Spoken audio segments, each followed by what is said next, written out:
Promo చూసుకున్నట్లయితే Telugu Bigg Boss season 9లో Bigg Boss house stage మీదకి గ్రాండ్ ఎంట్రీ ఇచ్చిన హోస్ట్ నాగార్జున గారు ఈ రోజు నుంచి కొత్త చాప్టర్ మొదలవుతుంది అంటూ కంటెస్టెంట్స్కి అయితే చెప్పడం జరిగింది.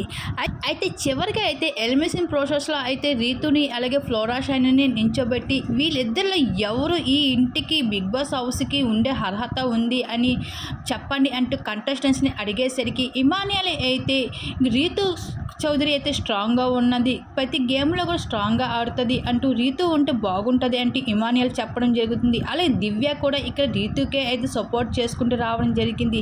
అలాగే ఆర్మీ పవన్ కళ్యాణ్ కూడా రీతుకే సపోర్ట్ చేయడం జరిగింది. ఇంకా ఎలిమినేషన్ ప్రాసెస్లో ఇంకా ఈ విధంగా అయితే బిగ్ బాస్ హౌస్లో ఫ్లోరా షైనా అయితే ఇంక ప్రతి టాస్క్లో ఏం తను బాగా ఆడదు అంటూ చెప్పుకుంటూ రావడం జరిగింది. ఇంకా ఈ విధంగా అయితే ఎలిమినేషన్ ప్రాసెస్లో అయితే కంటెస్టెంట్స్ అందరూ అయితే రీతుకే సపోర్ట్ చేసుకుంటూ రావడంతో అయితే ఈ వారం అయితే బిగ్ బాస్ హౌస్ నుండి అయితే ఫ్లోరా అయితే ఇంకా ఎలిమినేషన్ అయ్యి బిగ్ బాస్ హౌస్ని వదిలి బయటకు వెళ్ళిపోవడం జరుగుతుంది.